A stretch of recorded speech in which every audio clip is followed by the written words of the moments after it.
Hey, my name's Sean. I'm an Enneagram teacher and a psychotherapist, and today I'm going to be giving you a brief introduction to the Enneagram. So when we say the word Enneagram, we're referring to two things. The first of those is the symbol itself, and the second is the personality typing system. So the Enneagram looks like this. Enneagram roughly translates from Greek to mean drawing of 9, and as you can see, there's 9 points on the Enneagram, 9 Enneagram types. Now sometimes when people see this symbol, they go, that kind of looks a lot like one of these, which is a pentagram. Pentagram obviously translating from Greek to mean drawing of 5. Now the pentagram is sometimes associated with things like the occult world, so witchcraft, Satanism, cults, that kind of thing. And while there's always going to be bad actors in the world who take basically anything and use it for malicious purposes, I just want to make it very clear that the Enneagram isn't a cult and it doesn't associate itself with any of those things. So the Melbourne Enneagram Centre and 99.9% of all other Enneagram stuff out there is just orientated towards helping people to better themselves and to better their relationships with other people. So there's no connection or correlation between the two. Just want to make that clear.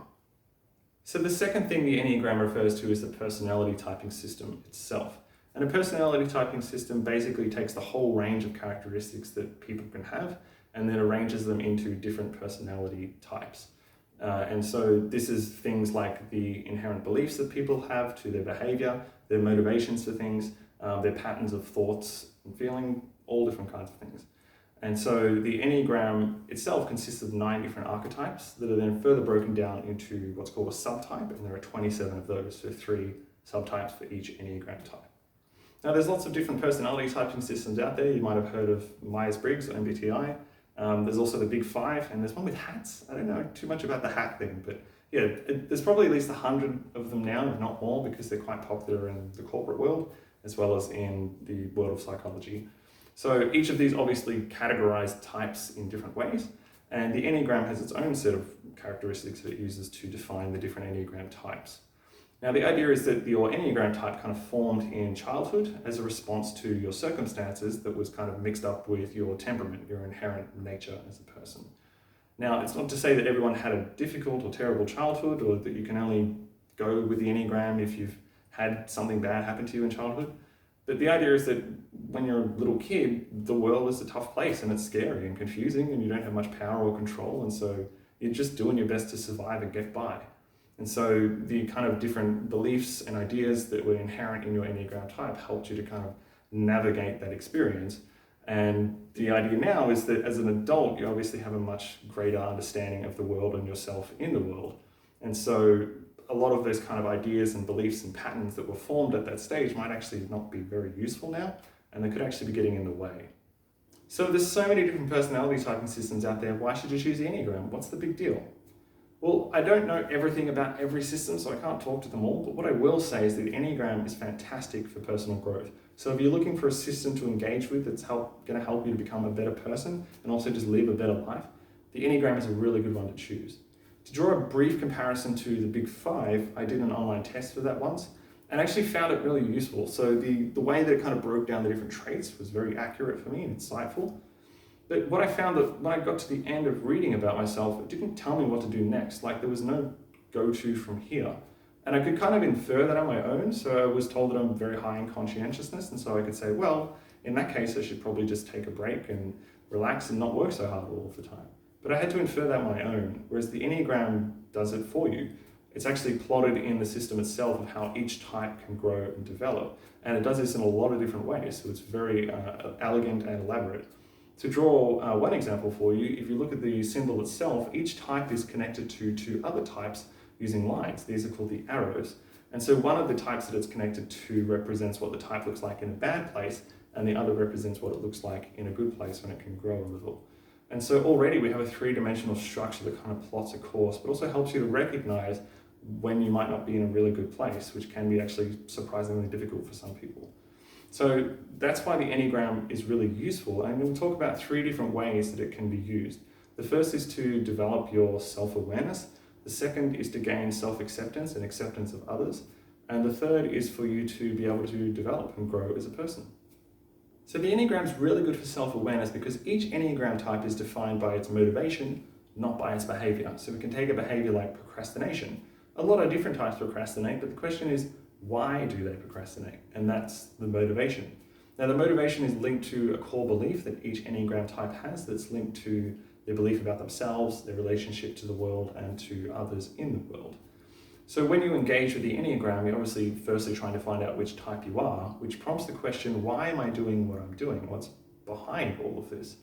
And once you figure out what your Enneagram type is, this interesting feedback loop occurs because the Enneagram is kind of this objective external system that has a lot of complexity and detail in it. And so once you start trying to figure out why you're doing what you're doing, you're left with a lot of questions. Why do I do that? And what's that about? And where does that come from? And that then prompts people to engage with the Enneagram, which has a whole bunch of answers, and maybe some of those answers are wrong for you, which prompts further investigation. And you can also engage with other people who have different Enneagram types, which helps you to understand yourself more because there's a contrast and comparison there.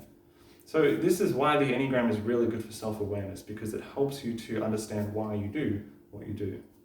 Which leads us to our next point, which is self-acceptance. And so each Enneagram type has good qualities, but also bad qualities as well. And I know a lot of other different typing systems don't actually do this. They don't talk about the negative sides of some traits. And that's part of the Enneagram. And I think out of everything, this is probably what turns people off the system the most, because people don't like to look at the bad qualities of themselves, so they may not be ready to do that. But the Enneagram does force you to say, hey, there's just some stuff that I do that's not really productive and actually kind of gets in the way, and I wish I could not do those things. The reality is that you can't change your Enneagram type, you're stuck with it. So people might kind of float around a little when they first engage with the system, trying to figure out what they are. But ultimately, you are your type. And you can grow as a person and kind of let go of some of the stuff that's holding you back. But it's still going to be there with you and will prop up in the moments that you least need it to. So the Enneagram is really about self-acceptance. It's about just being okay with who you are and the way that you're wired. And in a world where we have this self-development movement, it's always about you can do it and just push through and you're great and be your best self and stuff like that. It's kind of different because that stuff's all really about the positive side, not the negative side. And so it can actually be really freeing to just accept who you are, because it means you're not investing all this energy into trying to change things that cannot be changed. And so the Enneagram is really good for self-acceptance, and in that vein also accepting other people as well. Once you understand the Enneagram a bit more and how the types work and maybe what other types people are in your life, you can get a bit more compassion for them because you recognize that they have their own particular set of difficulties and they can't change that either. So it's also about accepting them as well. The third and final point is self-development. So the Enneagram is really good at helping you to grow as a person. Now I know that I've said that there's a lot of things you can't change about your type, so let me put this into a framework that might make a bit of sense. There's a difference between you reacting to life and responding to life. Most of us are just reacting to what's happening around us based on our type pattern. Because we're not really thinking about why we're doing what we're doing, we're just kind of acting on autopilot. And this can get a lot of us into trouble and ruin our relationships and get us fired from our jobs and cause all kinds of problems. So instead, the Enneagram encourages us to respond to what's happening. And I'll give you a brief example to make this clear. A couple of years ago, I was living in a share house with some housemates, and my housemate's sister came to stay with us for a couple of weeks. And about 10 days in, I noticed I was getting really irritated around this person, to the point I didn't actually want to be in the same room as her. And normally I would kind of get reactive, but instead I slowed down and I stopped and I said, hey, what's going on? What's this about? And I realized that during this whole time, the person hadn't asked me a single question about myself. Now, that might not bother some people, but for my personality type, which is all about being unique and special and standing out, for someone to not take any interest in me whatsoever, that cuts pretty close to the core for me. So I had to stop and say, okay, this isn't personal. She's not doing this because she wants to somehow hurt you. It's just her stuff interacting with your stuff. And so instead of doing my normal thing, which would be to be passive aggressive or withdraw or maybe get snarky, I instead just slowed down and I stopped and said, don't worry about it. It's not personal. It's not a big deal. And the next time she came to stay, we got along fine and it all worked out. And so in this simple example, I was responding to what was happening instead of reacting. Now, I know that might be trivial, but think about what this looks like in your personal relationships. So with your spouse or with your family, or what it looks like in your work life when you're just reacting to stuff constantly. You're not actually doing things in a more conscious way. So the Enneagram is really good at helping you to understand what you're reacting to, why you're reacting to it, what's making you triggered, and instead being able to slow down and start consciously responding to what's happening in your environment. And I can't tell you how amazing it is when you actually can start living life this way. It's really positive. So there you have it, a brief introduction to the Enneagram. I know that there's so much more that I could talk about, but I wanted to make this a quick video for people that are new to the system and not overload them with too much stuff. If you did like it, please give us a like. And if you have a question or you found something interesting, do pop a comment below. And if you'd like to stay updated with more content from the Melbourne Enneagram Centre, you can always subscribe to our channel. There's plenty of videos on here about the different types, as well as how the system itself works. Thanks for watching, and I'll see you next time.